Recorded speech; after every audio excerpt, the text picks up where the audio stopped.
GOM Studio y Canal Televisión Cristo Vive.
Le but, c'est de voir la grandeur de Christ.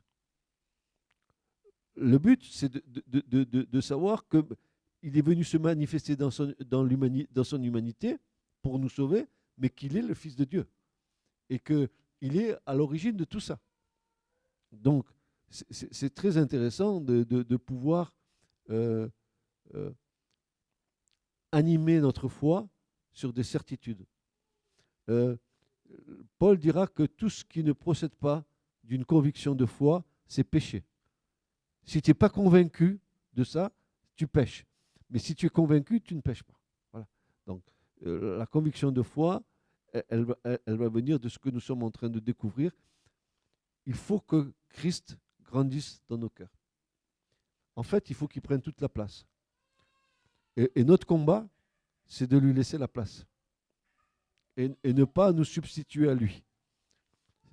C'est lui qui dirige notre vie, ce n'est pas nous qui dirigeons notre vie. Même si nous avons de bonnes intentions, etc., il vaut mieux que ce soit l'intention de Dieu que mon intention. Parce que je ne sais pas si je ne veux pas me trouver devant une impasse ou devant un mur qui va m'arrêter.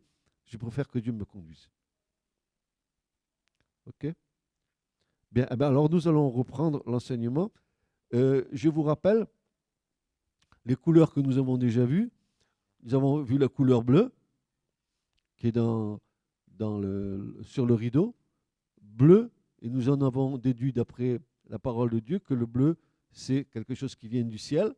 Donc ça nous parle du Seigneur qui est venu. On a vu les textes. Hein. Celui qui est descendu du ciel, c'est celui qui est monté dans le ciel. Donc c'est clair que Christ s'identifie à ce céleste. Il est le Fils de Dieu. Et enfin, la parole de Dieu est tellement profonde que il y a tellement de choses qu'on pourrait dire pour être convaincu qu'il est réellement le Fils de Dieu depuis le départ, qu'on va laisser l'Esprit de Dieu nous le faire découvrir en fait. Donc il vient du ciel, il est céleste, et il est venu dans l'obéissance. Parce que le bleu aussi, c'est le symbole de l'obéissance. Hein, vous ferez des franges sur le bord de vos vêtements, des houppelons, elles seront de couleur bleue, et vous rappellerez mes commandements, et etc., etc. Ça nous parle d'obéissance. Le bleu, tout ce qui vient du ciel est accompagné d'obéissance. C'est pour ça que Jésus est descendu, il a accompli une obéissance parfaite. Il me semble que c'est l'Épître aux Hébreux dans le chapitre 2 qui nous dit euh, il a appris, il a appris par les souffrances qu'il a souffertes, hein, il a appris les choses, et il est l'auteur d'un salut éternel pour tous ceux qui lui obéissent. Donc, il a appris, il a obéi, et nous devons aussi obéir. Quoi qu'il fût fils de Dieu, il a obéi au Père, dans les moindres détails. Donc, si lui l'a fait, nous devons l'imiter, nous devons aussi obéir, quoi que ça nous coûte. Et bien souvent, l'obéissance à laquelle nous devons faire face se heurte à notre nature charnelle qui, elle, est insoumise. Par nature, elle ne veut pas se soumettre. Donc, il y a un conflit, parfois. Des sacrés conflits. Des fois, ça fait des étincelles. Donc, le bleu est une chose. Ça nous parle de cette porte qui a une couleur bleue. On verra qui est la porte. Et tout à l'heure, on va l'identifier, la porte. On va bien comprendre que la porte, c'est Jésus. Hein, on a tous compris que la porte, c'est lui. Mais si c'est lui, alors la porte nous dit, il vient du ciel dans une parfaite obéissance au Père. Et nous allons voir que toutes les couleurs qu'il a, qui sont là, vont se marier entre elles pour nous donner un aperçu de ce que Jésus est. Et ça, c'est quelque chose que j'aimerais partager après avec vous. Voilà. Donc, ensuite, on a vu l'écarlate. Ça nous a parlé du sang, ça nous a parlé de la rédemption, ça nous a parlé du rachat.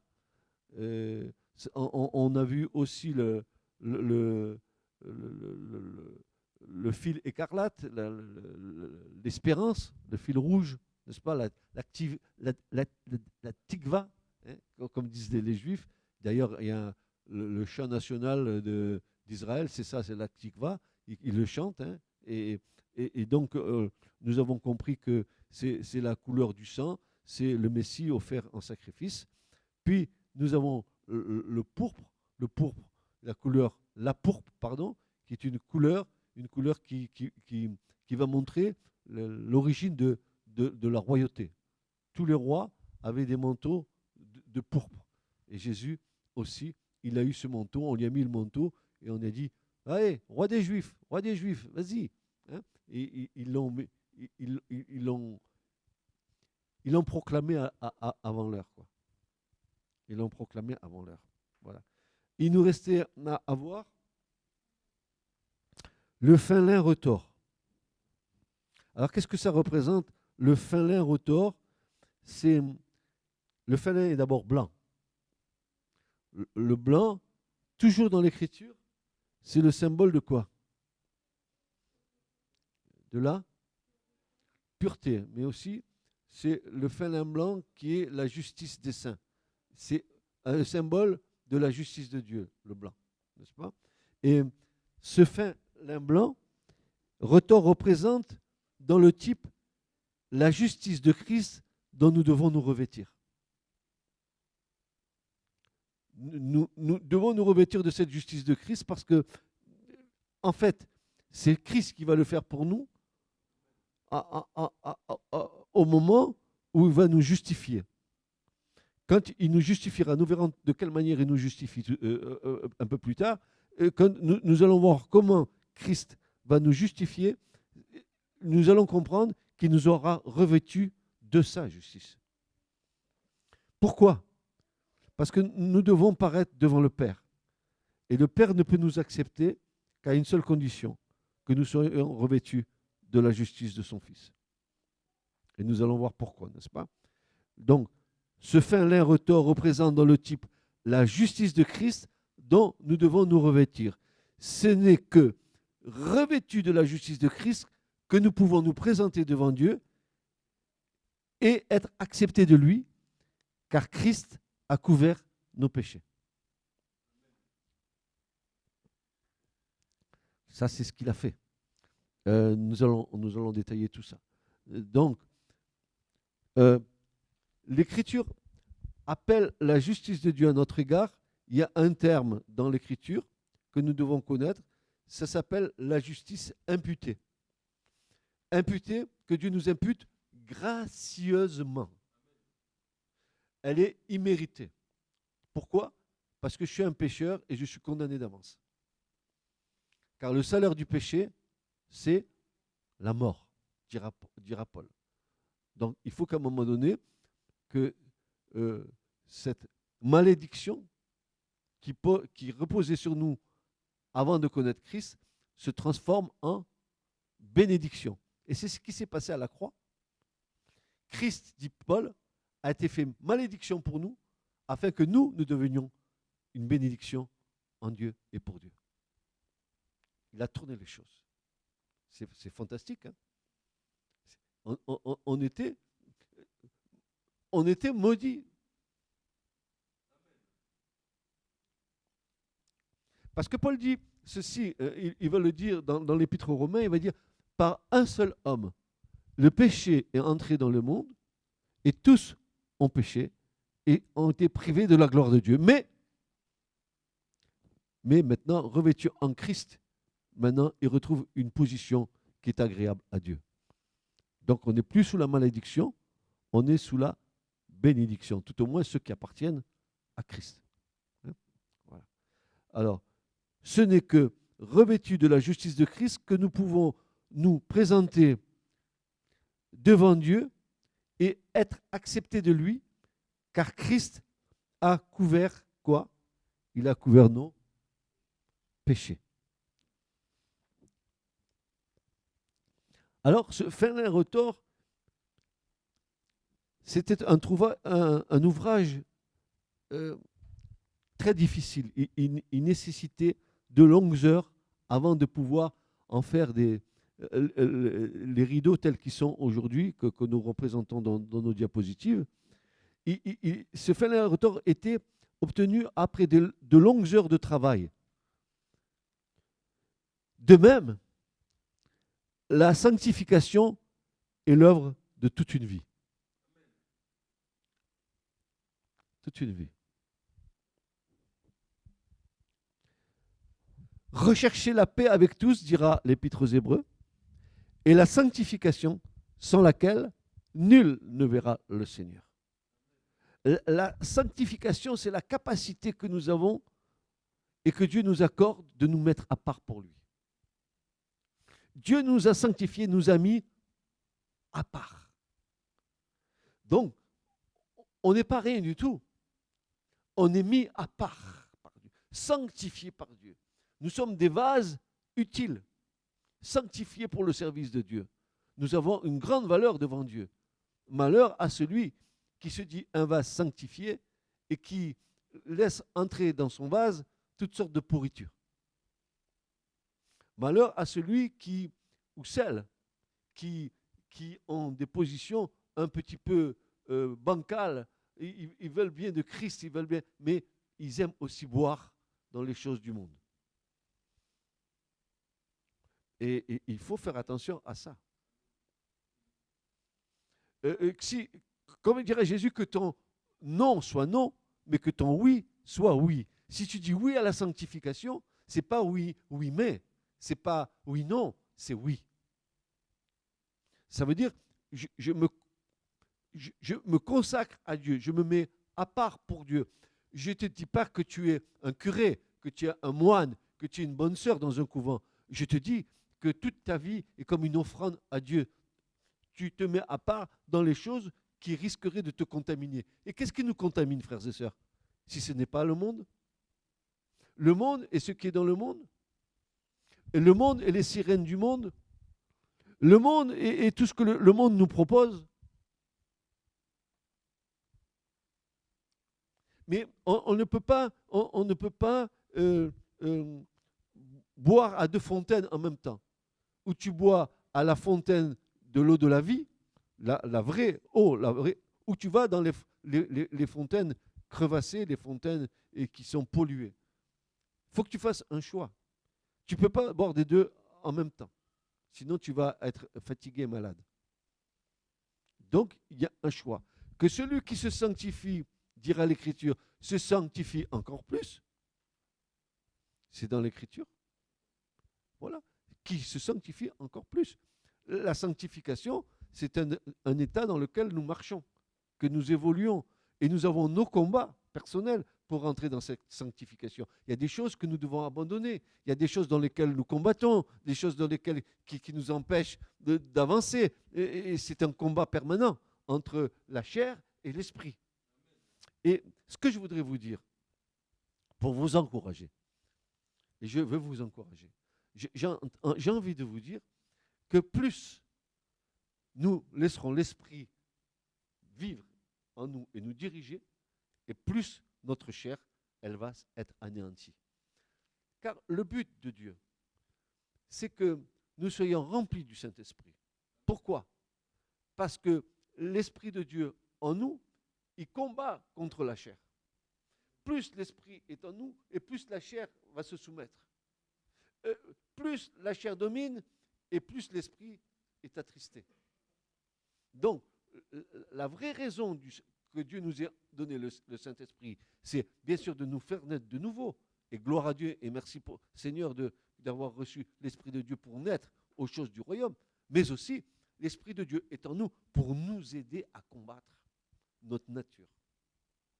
Nos natures pécheresses, parce que jusqu'au bout, nous aurons à combattre avec notre nature. Jusqu'au bout. Jésus ne nous a pas dit qu'on serait demain avec des auréoles et des saints qu'on nous canoniserait. Jésus nous a dit, mais celui qui aura persévéré jusqu'au bout, celui-ci sera sauvé. C'est une question que nous allions jusqu'au bout de nos convictions. Car, comme dit l'Écriture, et Paul nous dit que tout ce qui procède d'une conviction, qui ne procède pas d'une conviction de foi, est péché. Donc, nous devons avancer dans notre vie de croyants avec conviction de foi.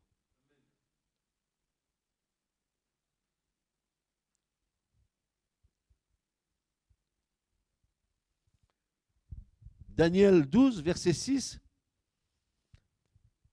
Pour ceux qui veulent relever les versets, voici ce que dit le prophète Daniel. L'un d'eux dit à l'homme vêtu de lin, qui se tenait au-dessus des eaux du fleuve, quand sera la fin de ces prodiges? Et j'ai entendu l'homme vêtu de lin, qui se tenait au-dessus des eaux du fleuve, il leva vers les cieux sa main droite et sa main gauche, et il jura par celui qui vit éternellement que ce sera dans un temps, des temps et la moitié d'un temps, et que toutes ces choses finiront quand la force du peuple saint sera entièrement brisée. Vous avez vu l'homme vêtu de fin lin blanc. Qui est-il? Vous verrez que les épiphanies ou les apparitions en vision du Christ, il sera toujours revêtu d'une tunique de fin lin blanc, avec une ceinture d'or. Et il est revêtu de toute la justice du royaume quand il se présente à nous. Et vous allez voir qu'il va inaugurer son service dans son humanité. Et nous verrons comment Jésus l'a inauguré. Il va inaugurer son service sur la base de la justice. Sur la base de la justice. Nous allons le voir. Apocalypse 19, 8. Et il lui a été donné d'être vêtu de fin lin éclatant et pur, car le fin lin, ce sont les justices des saints. Soulignez ce verset. Le fin lin blanc, ce sont les justices des saints. Tous les saints, nous sommes tous revêtus d'une tunique de fin lin blanc devant Dieu. La tunique de fin lin blanc, c'est l'attestation que nous sommes revêtus de la justice de Christ.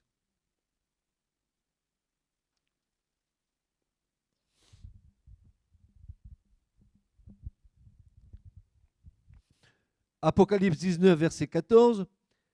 Et les armées qui sont dans les cieux le suivaient, donc suivaient Jésus, sur des chevaux blancs, vêtus de fin lin blanc et pur. Les anges aussi sont revêtus ainsi.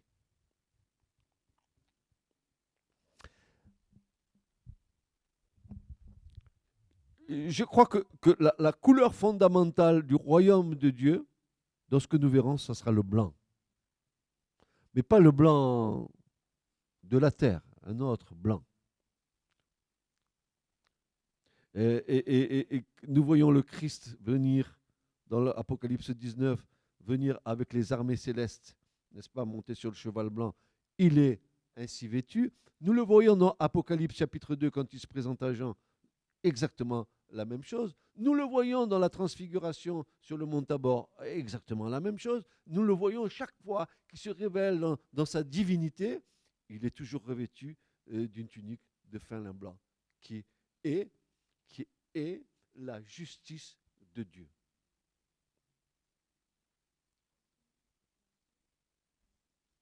Moïse? Oui. Oui, mais il n'a pas été. Moïse, il a fallu qu'il mette un voile parce que la gloire de Dieu l'avait tellement impacté que son visage était devenu tellement étincelant qu'il a été obligé de mettre un voile devant sa face parce que sinon ça diffusait de partout, quoi. Et ça a mis un temps avant que ça de partir. Et Dieu lui a dit, tu ne peux pas me voir et ne pas mourir. Je vais faire passer devant toi toute ta gloire, toute ma gloire, mais toi, mets-toi dans la fente du rocher, je mettrai ma main afin que tu ne sois pas détruit. Imagine la puissance de Dieu. Ah, Jésus, tu es mon copain. Oui, tu es mon copain, Jésus, c'est vrai. Mais tu es le Dieu qui fait trembler les cieux et la terre. Ne l'oubliez jamais, ça. Ne l'oubliez jamais. Le symbole de la porte, tel que nous le trouvons dans la bouche même du Christ. C'est Christ qui va dire lui-même qu'il est la porte. Et nous allons voir ça dans Jean 10, versets 7 et 9, où Jésus va dire, je suis la porte des brebis. Jean chapitre 10, verset 7. Je suis la porte des brebis. Et le texte que nous avons là, dans le Nouveau Testament, c'est un texte en grec. Et je suis allé voir dans le texte hébreu du Nouveau Testament pour savoir quel mot il y avait sur le mot porte là. Parce que je suis assez curieux. Et je suis allé et je suis tombé devant le mot hébreu délet. Délet, ça veut dire porte. Mais ce n'est pas n'importe quelle porte. Quand le prophète Ésaïe, il dit j'ouvre une porte devant toi que personne ne peut fermer si ce n'est, etc.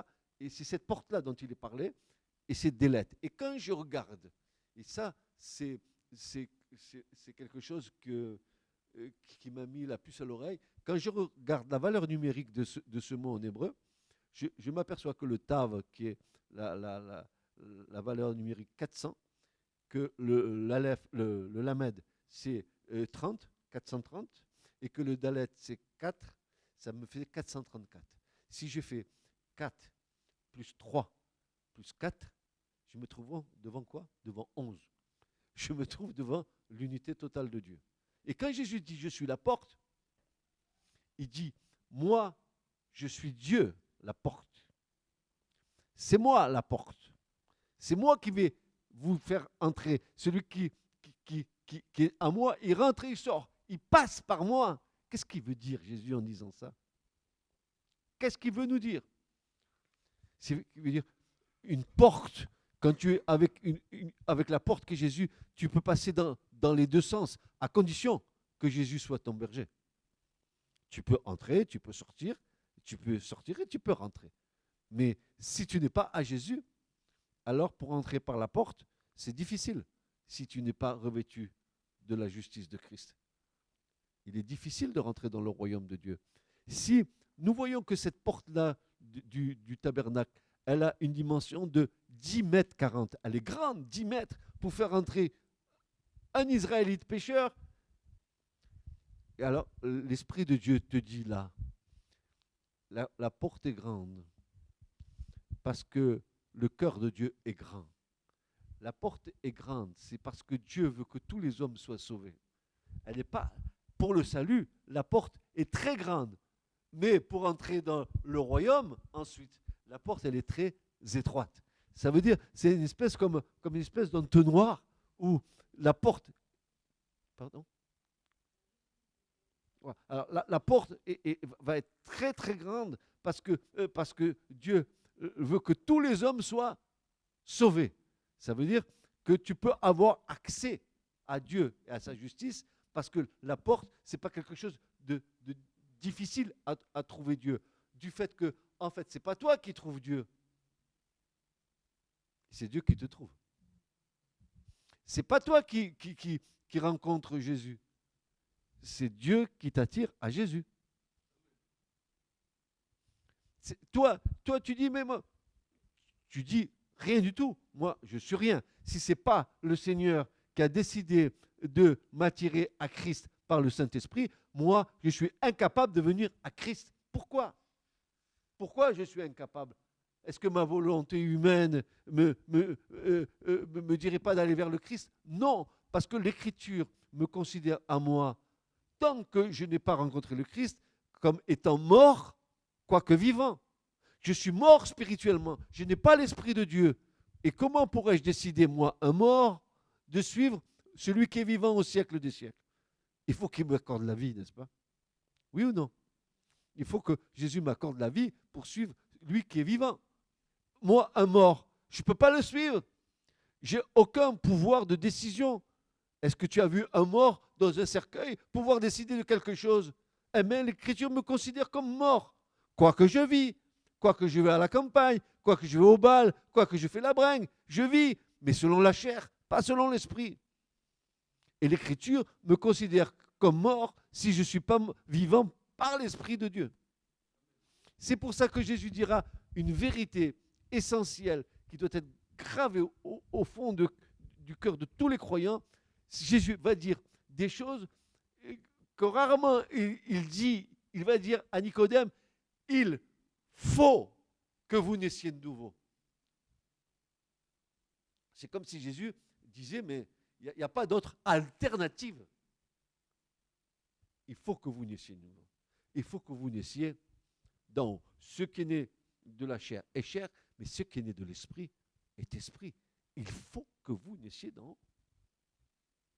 C'est pour ça que ceux qui ne sont pas nés de l'Esprit de Dieu et qui entendent l'Évangile, ils ne vont pas comprendre. Ça va devenir obscur pour eux. Pourquoi? Parce que pour comprendre les paroles de Dieu, il faut avoir reçu l'Esprit de Dieu. Il faut naître d'en haut. C'est pour ça que c'est un peu obscur. Mais quand l'Esprit de Dieu est venu et t'a visité, est venu habiter en toi, alors l'Esprit de Dieu va te rappeler toutes les paroles que Jésus a dites, il va te les faire comprendre. C'est pour ça qu'une personne pourra venir ici entendre l'Évangile, elle pourrait être touchée par ce qu'elle a entendu, mais il faut qu'elle naisse de nouveau. Il faut qu'elle naisse d'en haut. Sans cela, ce n'est pas possible.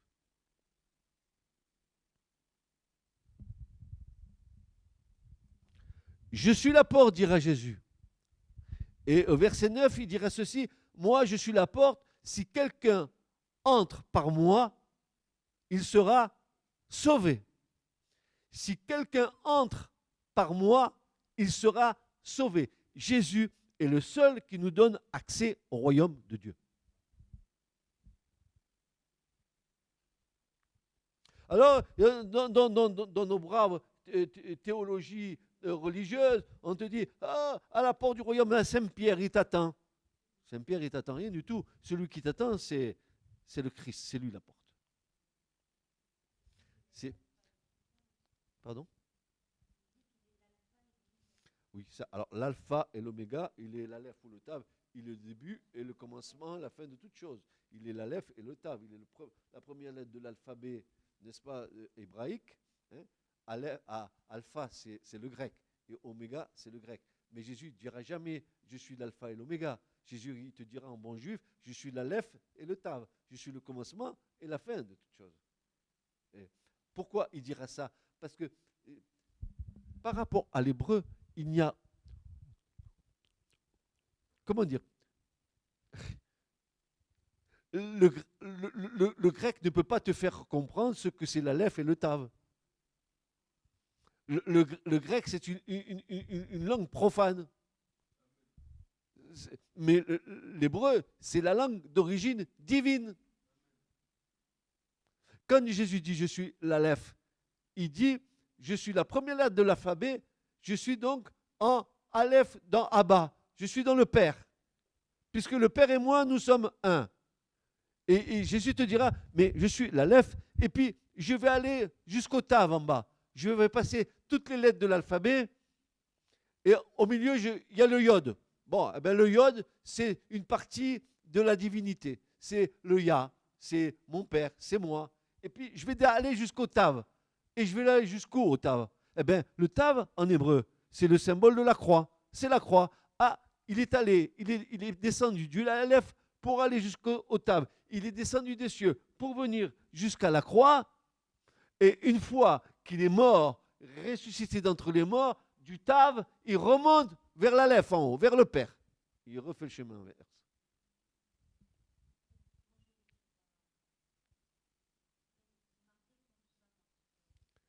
Oui, parce que tu regardes dans l'Apocalypse. Oui, parce que l'Apocalypse a été écrit en grec, le Nouveau Testament. Moi, je te parle de l'hébreu. Voilà, c'est pour ça que tu as des difficultés à comprendre. Alpha, c'est la première lettre du grec qui correspond à l'Aleph, qui est la première lettre de l'alphabet hébraïque. Et l'oméga, c'est la dernière lettre, alors que chez les Hébreux, c'est le Tav. Donc, Jésus, et c'est très très beau d'ailleurs ça, hein. Et en plus, si on pouvait s'arrêter là-dessus, vous verriez tout l'enseignement qu'il a donné. Mais Jésus est descendu d'auprès du Père. Il est venu faire l'œuvre jusqu'en bas, jusqu'à la croix, jusqu'au Tav. Une fois qu'il a fait l'œuvre et qu'il est ressuscité, et voilà, il est remonté, il a repris sa place en haut, dans l'Aleph, dans le Père. Voilà, c'est ce qui s'est passé. C'est exactement ce qui s'est passé. Et alors, Jésus, il dit, voilà ce qu'il nous dit. Il dit, moi, je suis la porte. Je suis Dalet. Je suis la porte divine. Si quelqu'un entre par moi, il sera sauvé. Il entrera et il sortira. Et puis, en plus de ça, il trouvera de la pâture. Il aura de quoi être nourri. Ne vous inquiétez pas, je le sauve, mais moi, je vais m'occuper de lui. Parce que le bon berger, il s'occupe de ses brebis. Hein? Amen, amen, amen, amen. Et nous pouvons donc attester cette interprétation comme Jésus étant la porte qui donne accès au parvis. C'est lui qui donne la porte ici, qui va donner accès au parvis. Et pour entrer dans le parvis de Dieu, il faut passer par la porte qui est Jésus. Donc Jésus est identifié comme étant la porte qui donne accès au parvis. Cette porte, et voilà où j'ai fait un petit peu, j'ai essayé de traduire les couleurs au travers de cette porte qu'est Jésus. Cette porte, Christ, eh bien, son origine, elle est céleste, bleue, et revêtue de l'obéissance, bleue aussi. Elle typifie le sacrifice de la croix par la couleur écarlate et par l'aspersion du sang.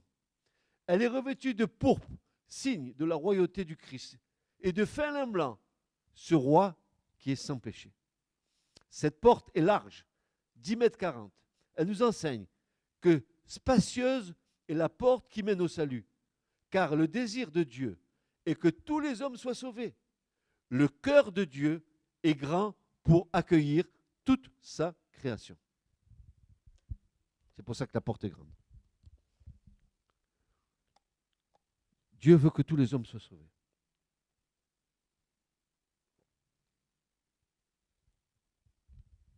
Et là, il y a espérance pour les membres de nos familles qui ne sont pas encore à Dieu.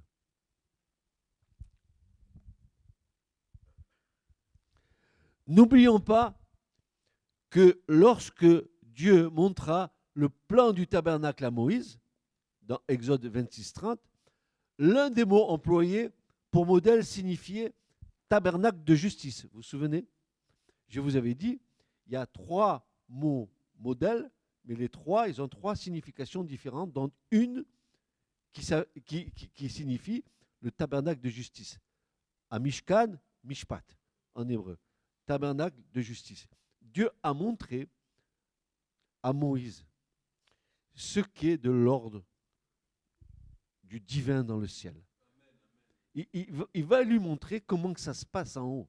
Même si la représentation qui a été faite, elle est bien imparfaite par rapport au modèle céleste, mais on va en tirer des enseignements. Parce que l'Écriture nous dit que ce que nous sommes en train de contempler n'est que l'ombre d'une réalité qui est à venir, l'ombre des choses à venir. Or, quand nous contemplons le tabernacle et que nous voyons Christ arriver sur la scène de l'humanité, alors nous avons compris que l'ombre des choses à venir, ce tabernacle de Moïse, trouve sa réalité dans le Christ. Et nous avons intérêt de bien regarder le modèle qui nous est présenté pour découvrir toutes les facettes de Christ.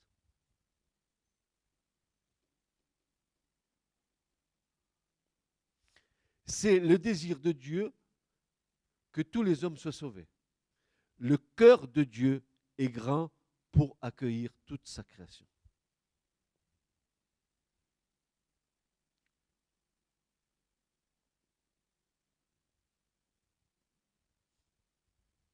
Et bien évidemment, lorsque le Christ rencontra Jean-Baptiste sur les bords du Jourdain, au moment de son baptême, voulu par lui, par le Christ, baptême d'ailleurs qui n'était pas un baptême de repentance pour Jésus, parce qu'il n'avait pas besoin de se repentir de ses péchés, il était sans péché. Jean-Baptiste va dire, voici l'agneau de Dieu qui ôte le péché du monde. Il va le désigner. C'est un signe qui vient du ciel. Dieu est en train d'établir un principe de justice devant une foule qui est là, qui écoute Jean-Baptiste, mais qui ne comprennent pas ce que Dieu est en train de faire. Et Jésus va venir sur la scène. Et il va lui dire à Jean-Baptiste, j'ai besoin d'être baptisé par toi. Et Jean-Baptiste va dire, mais non, c'est moi qui ai besoin d'être baptisé par toi. Et Jésus va lui répondre quelque chose qu'ils auraient dû nous mettre l'oreille à la puce quand nous lisons l'Écriture. Jésus va lui dire ceci, il est convenable que nous accomplissions toute justice. Qu'est-ce qu'il voulait dire? Qu'est-ce que Jésus voulait dire? Baptême, d'ailleurs, qui n'était pas un baptême de repentance, mais bel et bien un acte de justice posé et scellé par le Christ en vue de sa mort et de sa résurrection. Il dit ces paroles ineffables, il faut que nous accomplissions toute justice, Matthieu 3,15. Permettez-moi de préciser que le mot justice ici, c'est justice de la loi, justice divine, mais aussi ce mot peut être traduit par la justice personnifiée. Or, Jésus, quand il vient établir l'acte, c'est dans sa propre personne qu'il va l'établir.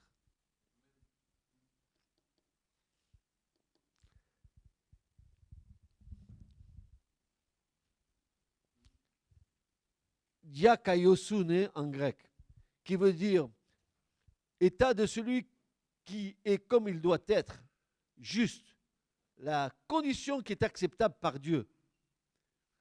Intégrité, vertu, pureté de vie, droiture, pensée et action correcte, dira le sens de ce mot-là. Justice qui donne à chacun ce qui lui est dû. Justice de la loi, justice divine, la justice personnifiée, pratique de la justice. Voilà ce que dit ce mot. Donc quand Jésus dit, il faut que nous accomplissions toute justice, Jésus voulait poser un acte là. Quel acte allait-il poser? Par son baptême, qu'est-ce qui se passe? Avait-il besoin d'être baptisé d'un baptême d'immersion pour le pardon de ses péchés? Pas du tout. Pas du tout. Jésus avait besoin de poser un acte de justice. Et lequel acte? Prophétiquement, par l'intermédiaire de Jean-Baptiste, il était en train de poser cet acte qu'il allait accomplir un peu plus tard, sa mort, son ensevelissement et sa résurrection, qui est le symbole du baptême. Oui, ça qui nous donne accès à la rémission de péché, à condition d'être passé auparavant par la croix. On le verra après. Donc, le baptême n'est que la confirmation de ton passage à la croix. Ça veut dire, tu es pardonné de tes péchés, et puis Dieu te justifie, et tu vas passer par le baptême qui est un symbole de où tu t'identifies dans la mort et dans l'ensevelissement avec l'espoir de la résurrection en Christ, tu vas poser cet acte. Ça fait partie de la justice de Dieu parce que Dieu l'a fait en Christ. Dieu l'a fait en Jésus-Christ. Et pour bien montrer, faut bien comprendre les textes, pour bien montrer que c'est un acte très important, à ce moment-là, quand Jean-Baptiste fait cet acte avec le Christ, deux choses vont se passer. Un, la voix du Père se fait entendre. Voici, celui-ci est mon Fils bien-aimé, en qui j'ai mis toute mon affection. Et un deuxième acte, le Saint-Esprit qui descend, comme la forme d'une colombe, venant attester que l'acte prophétique que Jésus était en train de sceller allait s'accomplir plus tard dans la mort et dans la résurrection de Christ à Golgotha.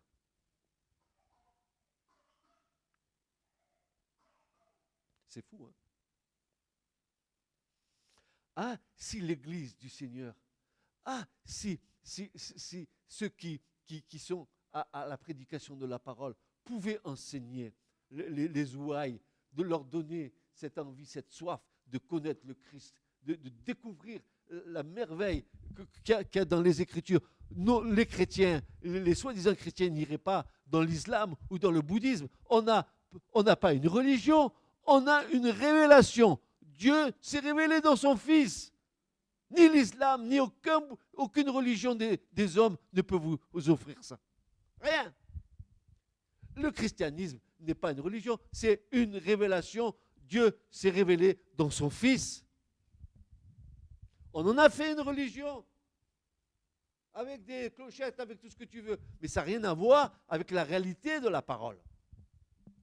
Ça, c'est l'homme, il a fait sa salade. Oui, excuse-moi. Tu sais, moi, quand je suis emporté, le micro, je ne sais pas où le mettre. Ainsi, impossible, je répète, impossible de parvenir à la justice parfaite du Père sans passer par la porte qui est le Christ. Impossible. Seul le sacrifice peut nous amener à bénéficier de la justice du Père. Jésus dira, Jean 6, 44, nul ne peut venir à moi, à moins que le Père qui m'a envoyé ne le tire. Et moi, je le ressusciterai au dernier jour. Vous avez vu? Ça, c'est toute la justice de Dieu. Tout est là. Ou encore, dans Jean 6, 65, il dit, c'est pour cela que je vous ai dit que nul ne peut venir à moi à moins qu'il ne lui soit donné du Père. Encore, Jean 14, 6, Jésus lui dit, moi, je suis le chemin et la vérité et la vie, et nul ne vient au Père que par moi. Vous avez vu l'harmonie qu'il y a entre le Père, le Fils et le Saint-Esprit?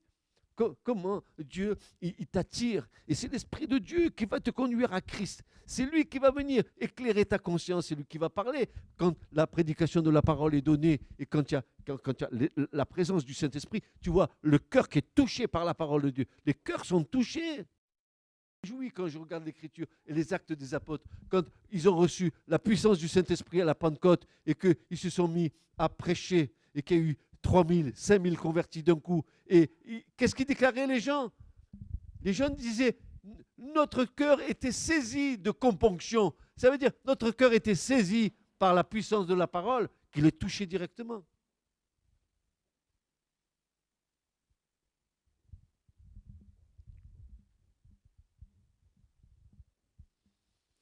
Je suis la porte.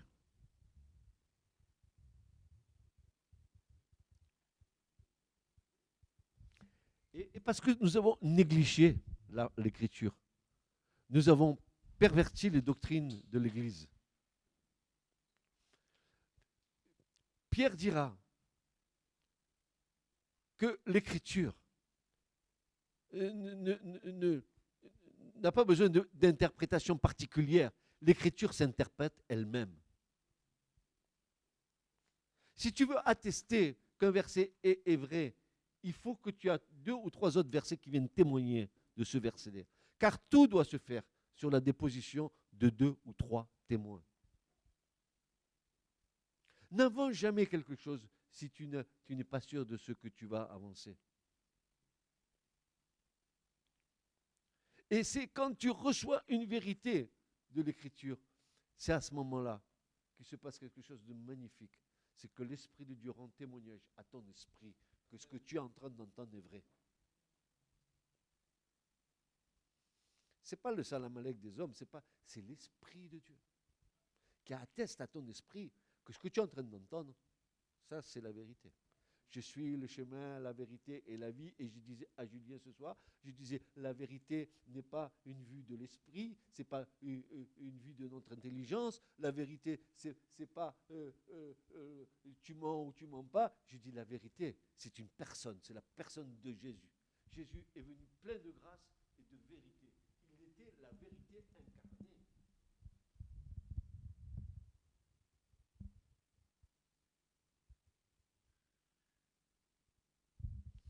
Une remarque importante s'impose. Il n'existait qu'une seule entrée. Il n'y avait pas besoin, vous ne pouvez pas faire le mur pour entrer. Une seule entrée pour rentrer dans le tabernacle. Si un Israélite ne la trouvait pas à sa convenance et que ça ne te convient pas de venir à Jésus comme tu l'entends ce soir, et que tu te mettes en tête d'en trouver une autre porte. Il pouvait faire tout le tour de la tenture et revenir à son point de départ après une recherche inutile. Il n'y avait pas d'autre porte que celle-là. Il n'avait pu rencontrer le moindre intervalle où se glisser. La tenture était ininterrompue jusqu'à la porte. Il fallait rester dehors ou alors accepter de passer par l'unique entrée. Et cela nous rappelle les paroles que Jésus a dites, je suis la porte. Jésus n'a pas dit je suis une porte, il a dit je suis la porte. Il n'a pas dit je suis une porte quelconque, je suis la porte.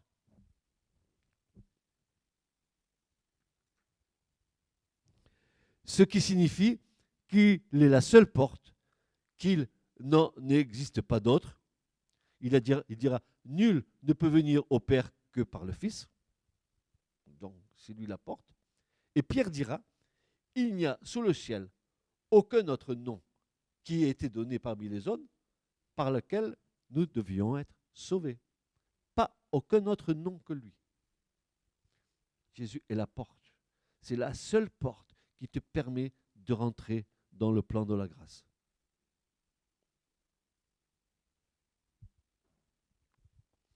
N'est-il pas merveilleux de trouver cette vérité déjà annoncée par Dieu lui-même dans le tabernacle? Son unique entrée signifiait symboliquement qu'il ne devait y avoir pour ce monde perdu qu'un seul sauveur. Une seule porte et pour ce monde un seul sauveur, Jésus, le Christ, le Fils du Dieu vivant. Yeshua HaMashiach, le Messie glorieux qui vient bientôt. Un seul sauveur, car il n'y a qu'une seule porte. Un seul nom par lequel nous devons être sauvés.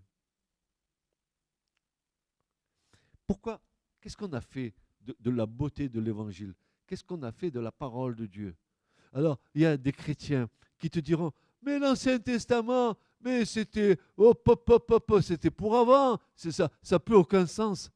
Je dis, mais si tu dis ça, c'est que tu coupes le Nouveau Testament de ses racines.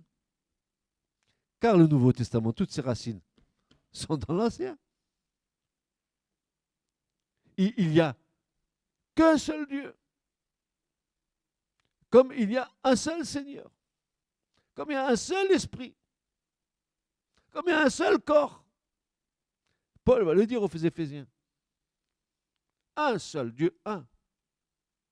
Donc, nous comprenons que la seule porte et l'unique porte que nous devons, par laquelle nous devons passer, c'est bel et bien le Sauveur, l'unique Sauveur qui nous va faire nous présenter devant la présence de Dieu. Et non seulement ça, c'est que Jésus nous donne une bonne promesse. Hein. Il dit, et moi, je le ressusciterai au dernier jour. L'espérance de la résurrection. S'il n'en était pas ainsi, dira Jésus, je ne vous l'aurais pas dit. Mais je vous ressusciterai au dernier jour.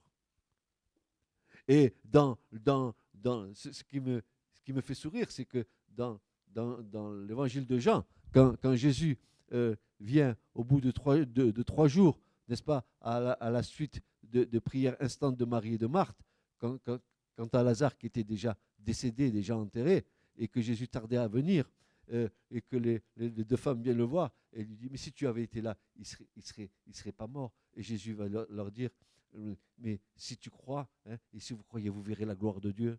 Et quand Jésus va se présenter devant le tombeau de Lazare, hein, et qui va dire ceci, Lazare, lève-toi, sors. Et le mort se lève. Quand le Fils de Dieu reviendra, les morts entendront la voix du Fils de Dieu dans les tombeaux. Un mort qui est mort, complètement décomposé comme je serai bientôt, je vais entendre la voix de Dieu. Je vais entendre la voix de Dieu.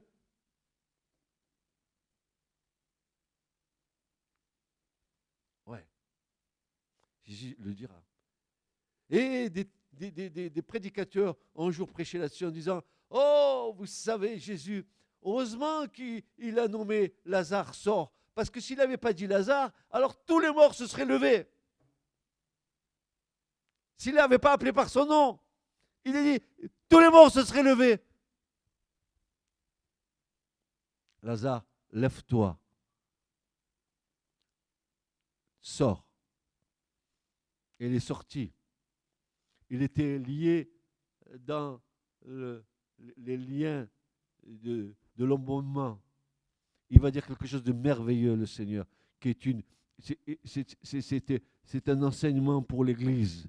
Il va dire, maintenant, vous, mes disciples, déliez-le.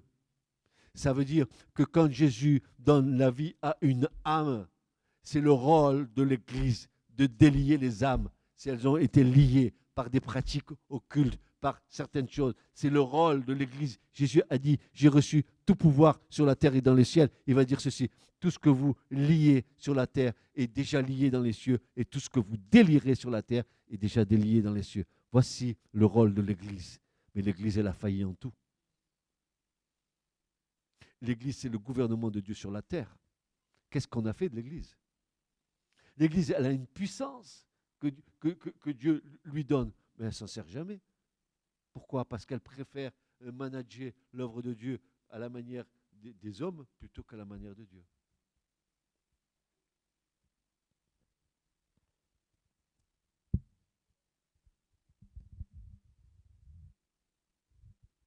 Son unique entrée signifiait symboliquement qu'il ne devait y avoir pour ce monde perdu qu'un seul sauveur. Nous pouvons donc déduire que l'Israélite venant au tabernacle avec l'animal qui allait être offert en sacrifice était déjà convaincu qu'il était un pécheur. Il ne pouvait pas se présenter avec l'animal s'il n'avait pas conscience qu'il avait péché. Et il venait pour que cet animal soit sacrifié. Car sans cette conviction, il ne pouvait avoir accès au parvis. Des Lévites étaient présents à l'entrée du rideau pour constater que l'animal qui allait être offert était conforme aux critères de Dieu. Il fallait qu'il soit sans défaut, c'est-à-dire parfait corporellement, saint. Interdiction de présenter une offrande avec des défauts. On ne devait pas apporter un animal qui avait un membre cassé ou des yeux crevés. Non, il fallait qu'il soit parfait et physiquement. Aujourd'hui, ce que Dieu nous demande, ce n'est pas d'être parfait physiquement, sinon j'irai dans un institut de beauté. Mais il nous dira d'être parfait intérieurement. Ce n'est plus la perfection extérieure, c'est la perfection du cœur. N'est-ce pas?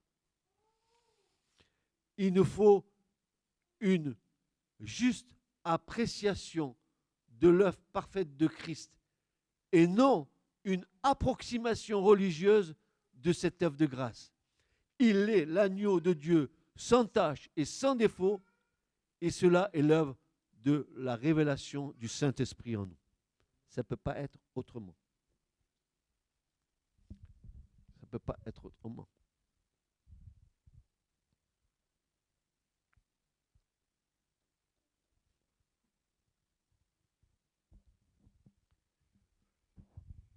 Cet animal qu'apportait l'Israélite était préfiguratif du Christ. L'agneau de Dieu, pur et sans tache et sans défaut, qui ôte le péché du monde. Donc, l'agneau qui venait avec le pécheur à l'entrée de la tente, c'était un type de Christ. Parce que tout à l'heure, il va rentrer dans le parvis, l'agneau. Hein. Et sa fin, ça va être l'égorgement. Hein. Lui est égorgé comme Jésus a été égorgé sur la croix, pareil. Hein. Donc, il y a une similitude entre les deux que nous allons aborder ensemble par la suite. Donc, il faut bien comprendre ce qui se passe là. Tu es perdu si tu n'as pas Jésus comme étant l'agneau sans défaut qui a versé son sang pour toi. Tu es perdu si tu n'as pas ça.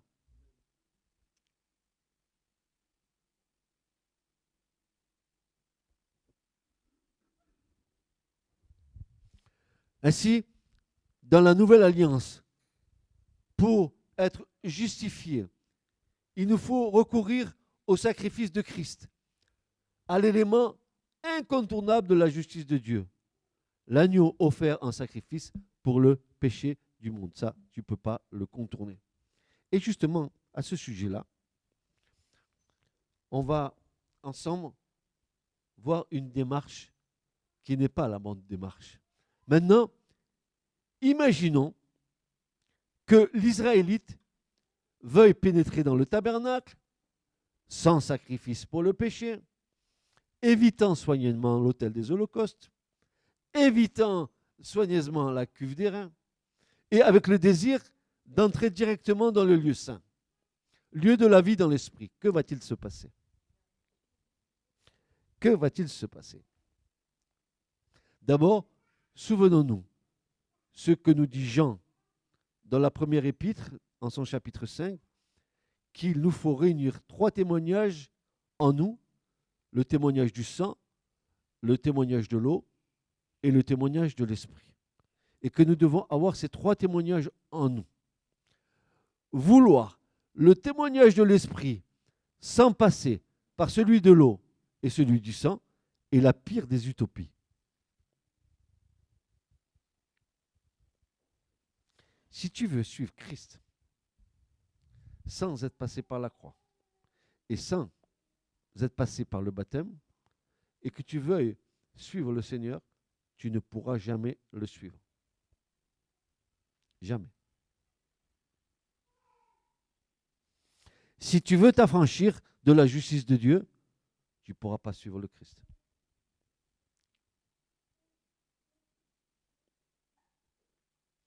Seuls les Lévites étaient habilités à pénétrer dans les lieux saints. Eux, lors de leur investiture, réunir ces témoignages en eux. Et si vous voyez comment les Lévites ont été préparés pour le service de la tente, vous allez voir qu'ils ont été mis au bénéfice de l'eau, et du sang, et même de l'onction. Donc, si nous voulons servir Dieu et marcher avec Dieu, il faut que nous ayons réuni ces choses en nous. Le témoignage du sang, est-ce que tu es venu vraiment à la croix? Est-ce que tu as déposé ton fardeau à la croix? Est-ce que tu as confessé tes péchés? Est-ce que le sang de Jésus, tu as été mis au bénéfice du sang de Jésus pour te laver, pour te purifier? Est-ce que le tribunal de Dieu qui est à la croix, n'est-ce pas, t'a donné une décision favorable? Parce que quand tu arrives à la croix, tu sais ce qui se passe? Tu es en train d'arriver devant un tribunal. Tu as Dieu le Père qui est le juge. Tu as le Christ qui est l'avocat.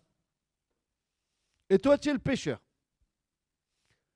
Donc, qu'est-ce qui se passe? Dieu dit, toi, tu es condamné. Tu as péché. Parce que tous ont péché. Et on a tous transgressé la loi de Dieu. Ah, ok. La loi dit, tu es pécheur, tu mérites la mort. Ah. Mais seulement voilà, je suis venu à la croix, j'ai reconnu Jésus, hop, j'ai un avocat. Et puis quel avocat, hein? Je peux te dire, c'est le meilleur que tu aies pu prendre. Cet avocat, lui, il va prendre ta défense en disant, ah Père, non, je le mets au bénéfice de l'œuvre de la croix. Je lui ai accordé l'aspersion de mon sang sur sa vie. Il est plus blanc que la neige. Blanc, plus blanc que neige, blanc, plus blanc que neige, lavé dans le sang de l'agneau, mon cœur est plus blanc que la neige. Alors le sang t'a purifié. Alors, maintenant la sentence.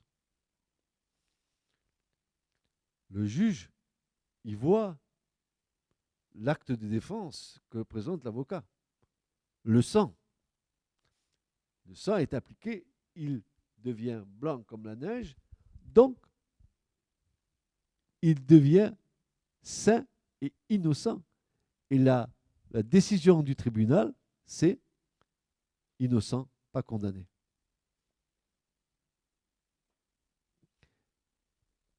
Il n'y a point de condamnation pour ceux qui sont qui marchent non selon la chair, mais selon l'esprit. Ah, tu étais pécheur, tu étais condamné, voilà que maintenant, la condamnation est levée et le Seigneur te justifie. Il t'impute sa justice. C'est ce qu'on appelle la justice imputée. C'est Christ qui t'impute cette justice. C'est lui qui l'a acquise à la croix pour toi. C'est lui qui est mort pour tes péchés. C'est lui qui a été fait péché pour nous, afin que nous devenions justice de Dieu. Ça, moi, quand je suis tombé sur ces versets, il y a bien des années, je me suis dit, mais quand tu réfléchis à tout ça, tu te dis, mais alors, je suis sauvé vraiment par grâce. Tu n'as rien à faire, hein? Seulement que tu répondes à l'injonction du Saint-Esprit pour que tu te reconnaisses pécheur et que tu as besoin de la grâce de Dieu dans ta vie, quoi. Et que tu es déclaré innocent. Pourquoi? Parce que tu as un sacré avocat qui a plaidé ta cause. Il l'a reconnu. Oui, il a connu. Il a reconnu que je suis mort pour lui. Il a reconnu qu'il est un pécheur. Et alors, la grâce de Dieu tombe sur toi. Et c'est ce que dit Paul.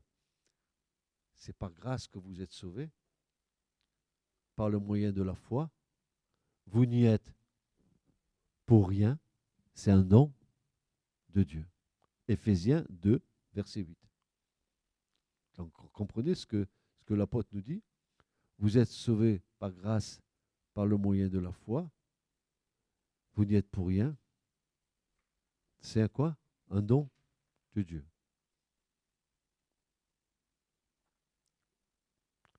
Donc, je te rappelle que tu ne peux pas faire abstraction des étapes quand tu es dans le parvis.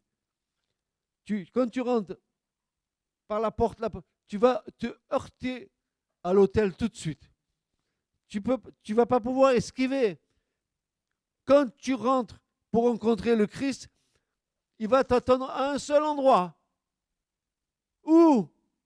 À Golgotha. Il t'attend à la croix. Et c'est là que la grâce de Dieu va se manifester.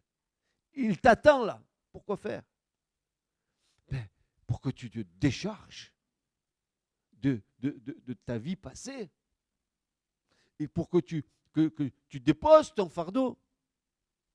Pour que tu lui confesses. Parce qu'il faut que tu prennes conscience que tu es un pécheur.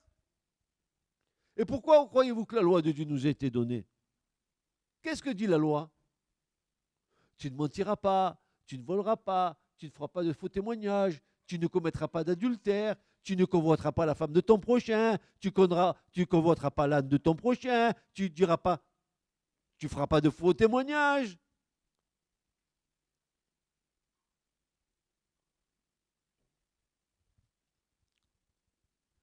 Et nous avons tous fait ça.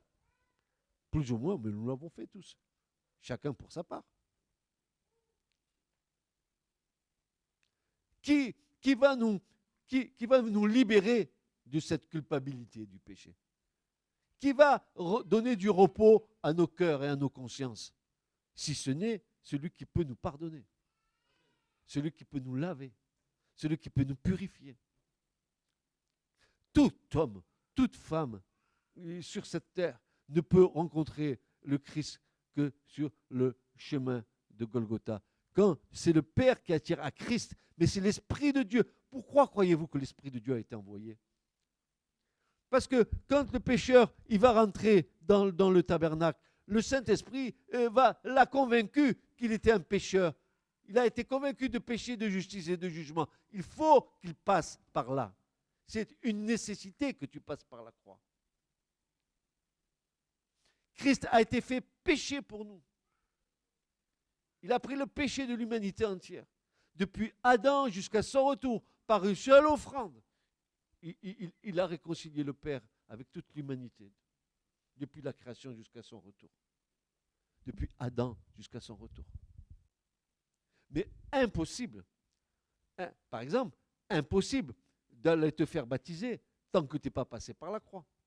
Impossible de vouloir t'assimiler à la mort, à l'ensevelissement, à la résurrection de Christ si tu n'as pas eu la grâce sur ta vie, n'est-ce pas, d'avoir au fond de toi le pardon de tes péchés. C'est que tu ne peux pas commencer une vie nouvelle avec le Christ si ta conscience continue à t'accuser.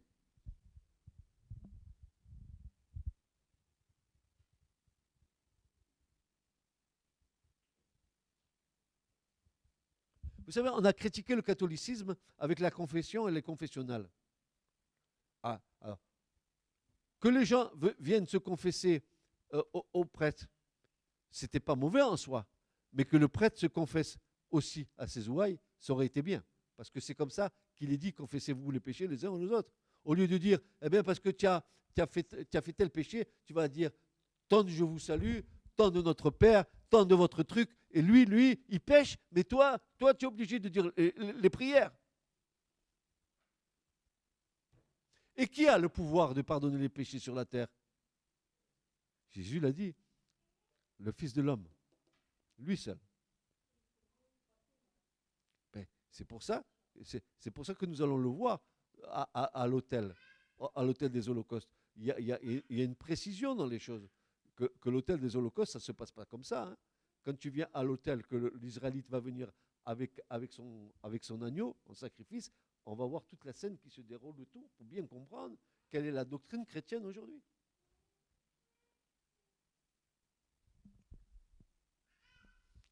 Amen.